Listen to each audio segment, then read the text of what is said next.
सुबह का वक्त है और लोग अपना अपना काम करके घर से बाहर निकलते हैं, तो हर गांव वाला जो भी चौराहे पर और कस्बा, तो हम लोग कस्बा से बिलोंग तो नहीं करते, मगर एक मौजा है, हमारा मौजा है, तो हम लोग अक्सर जब बाहर निकलते हैं तो इकट्ठा होते हैं और काफ़ी चर्चाएं होती हैं हर एक चीज़ पर। तो आज हमने एक ऐसे शख्स को देखा, मुझे बेहद खुशी हुई उस शख्स से मुलाकात करके, और बस किस्मत की बात है, मैं जब गुजरा तो वो शख्स बैठा हुआ था और मैंने हाथ दिया। तो सबसे पहले मैं उसी शख्स से बात करना चाहता हूँ जो इस समय फेमस है, यूट्यूब हो, सोशल मीडिया हो, हर एक चीज़ पर छाया हुआ है, और नाम है आलोक शुक्ला। और मैं उनसे बातचीत करूंगा क्योंकि मेरा मकसद यही था कि कभी अगर मुलाकात होगी तो मैं ज़रूर बात करूंगा। तो ज़्यादा वक्त नहीं लेंगे और बहुत कम ही वक्त में बात अपनी मुकम्मल करेंगे, कंप्लीट करेंगे। मगर इस समय छोटे छोटे गांव होते हैं, मगर गांव से अगर जुड़ा हुआ इंसान अगर कोई तरक्की करता है, कोई फेमस होता है, तो बड़ी खुशी की बात होती है। हमारे साथ में आलोक जी, और उनसे मैं बात करता हूँ। आलोक जी, सबसे पहले मैं यही कहना चाहता हूँ कि बहुत आप जिस तरह से बोलते हैं, आपका ज़हराना अंदाज होता है और आप बिल्कुल एक्साइटेड होकर के बोलते हैं, न कोई रोक न टोक और न कोई डर। तो ये कैसे आपने मतलब इम्पॉसिबल को पॉसिबल बनाया?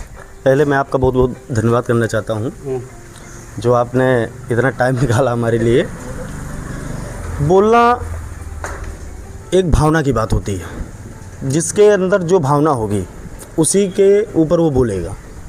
तो जो आप बात कर रहे थे डर वाली, तो बोलने में डरना नहीं चाहिए हमें। ये क्वेश्चन है, उसका आंसर देना चाहिए, और जहाँ पे आंसर देना वहाँ पे डर की कोई बात हो ही नहीं सकती। वो कौन सी मगर नहीं, एक लोग बोलते हैं तो हेजिटेट आ जाता है, घबराहट आ जाती है, मगर आपके अंदर वो नहीं। ऐसा क्या कि हमको बोलना है और बिल्कुल सटीक बोलना है, कोई मतलब गलत अल्फाज नहीं होते, मगर जो वो बोलते हैं डंके के चोट पर बोलते हैं और सत्य बोलते हैं, यही हो।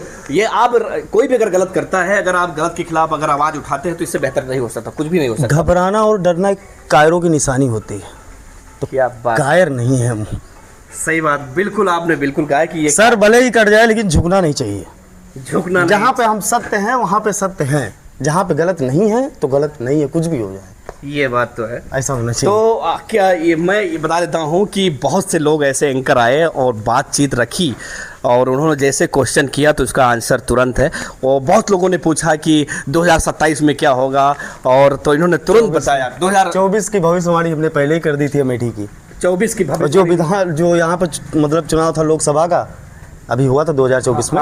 इसका भी सबको अंदाजा था कि क्या होने वाला है, लेकिन 400 पार का आंकड़ा जो था वो हमें मालूम था कि 120 पार होना इनको मुश्किल है, लेकिन किसी तरह